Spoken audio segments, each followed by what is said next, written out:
I don't know how they fit them in there. You look at a slice of pizza, there's some good calories in there. So if you were going to have 2 slices, and then you get peer pressured by your friends into having 4, not that big of a deal. That's a lot.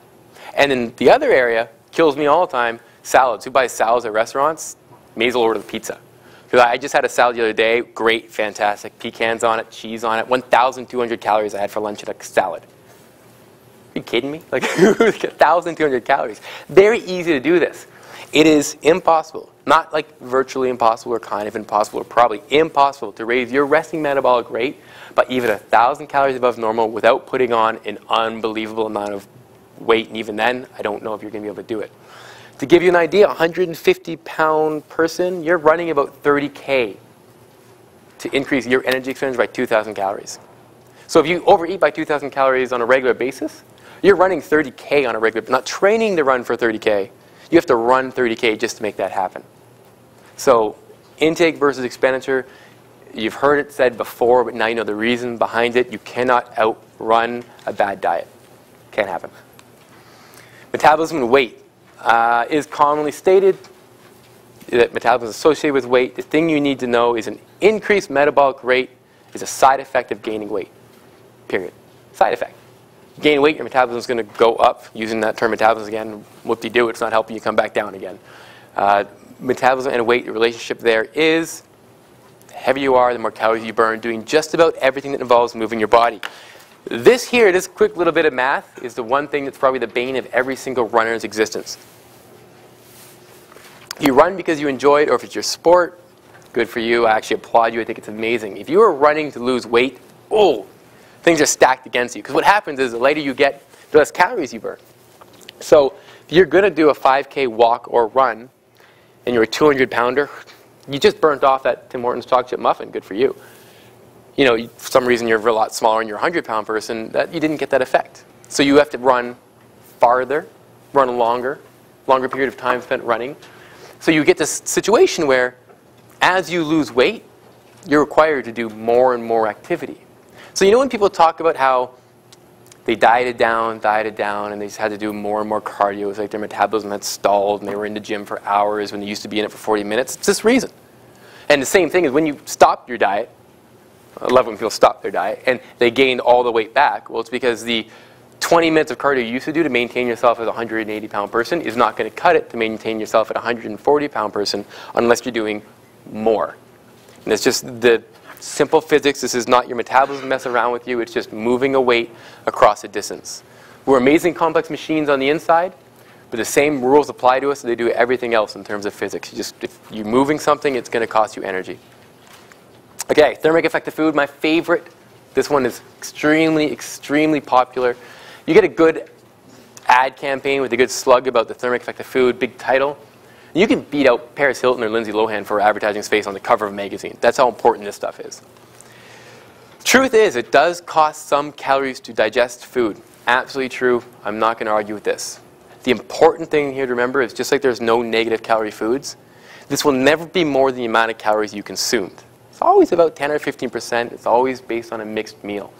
Very few of us in here will ever eat a 100% protein diet, 100% carbohydrate diet, or 100% fat diet, because if we do, we'll become sick. It's not a way to go. Thermic effect of food is usually based on a mixed diet, and it has this great relationship. Look at that. What this is telling you is that the more you eat, the more you burn, but it's never outweighing the fact you're eating more. So if you're eating 2,000 calories, you're burning maybe 180 calories digesting that food. If you eat 4,000, you may be burning 240, which means you have created a larger surplus of calories. There's no benefit to eating more because in the end of the day, you're still eating more. So the metabolic effects and the thermic effect and all that, it does come into play. It does increase simply because you're eating more. You're never going to lose out on that. So telling people the way to boost your metabolism, using that word again, is to eat more is 100% correct. Telling them the way to lose weight is to eat more is 100% inaccurate. It has nothing to do with resetting, fixing, healing your metabolism or metabolic rate. It's just a function of digestion. Okay, so contrary to what people said, really with this one, what I just want to get across to you is there is some research showing that people who are heavier have a slightly different thermic effect of food response than people who are leaner. This is a side effect, again, of obesity, not a cause. Protein.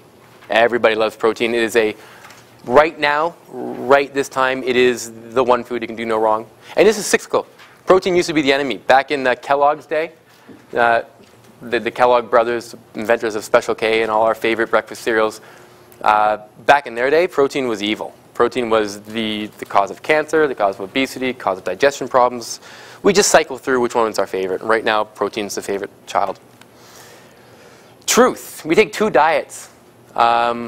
We give one group of people the diet, and this group over here a different diet. The only difference is the amount of calories that come from the protein.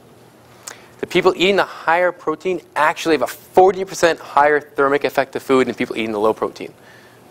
40%. I mean, that's amazing. If you think about it, that could, whew, we could sell a lot of product. But the problem is that's actually minimal, because the difference, the 40%, was 5% of the calories versus 7% of the calories. 7 being 140% of 5. I mean, we're dealing with minutia. We're taking stats and turning these stats into something amazing so that product can be sold and stories can be told. Nothing wrong with protein in my eyes. I don't have a personal vendetta against this specific macronutrient or its personality. Just simply, there's no magic behind it. This difference is 20 calories over 3 hours. So, and those for those people who say, well, you didn't measure the effect long enough. Well, I mean, you can just keep extrapolating that for as long as you want. Again, the difference is about less than 100 calories in a day. We're talking about a cup of coffee. So it's a very, very, very little thing to spend a lot of time stressing over whether or not you got enough protein today. So for weight loss, looking at thermic effect of protein, again, great story. But if you dwell on it, you're not going to get the weight loss results you want. And if you dwell on it enough and start blaming yourself, well, then we start falling into an OECD pattern where the story couldn't possibly be wrong, so you must be doing something wrong yourself. Just not true. It's a story. Meal frequency and metabolic rate, let's just cut right down to this one. It's the amount of calories you eat in a given day, not how you eat them. High calorie, low calorie, high calorie, low calorie, a bunch of low calories, one big meal, even skipping eating for 24 hours. Really, it all comes down to just the amount of calories you ate over a given time period. This whole idea of there being magic ways to eat or magic styles to eat is setting us up for failure.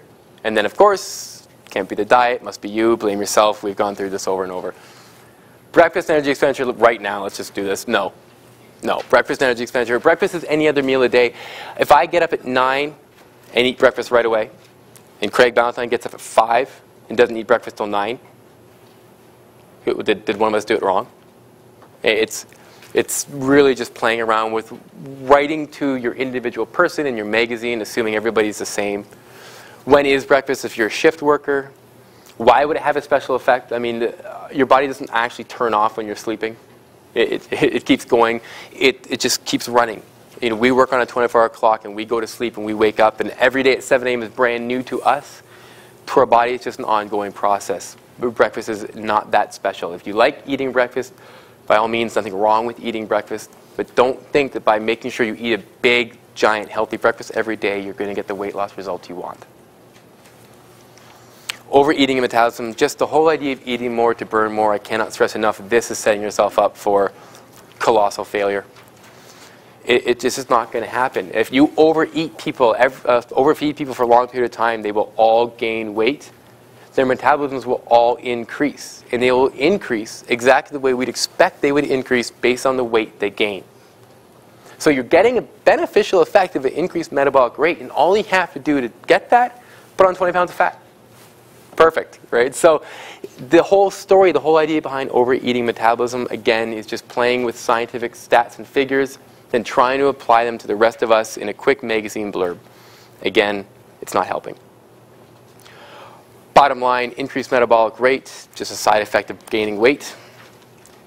So important scenario, really important. Even if there was magical foods out there to increase the thermic effect of food, no matter what they do, the result will always be you're going to have extra calories to deal with. Does not matter if that was 2,000 calories of protein, of a magic pea protein, of New Zealand ostrich protein. It does not matter. The effect will never outweigh the total calories in that food. Okay, so last word on overeating. It's just trying to overeat to lose weight. And it's something people do. And if you just logically think about it, it's probably going to be very painful. But the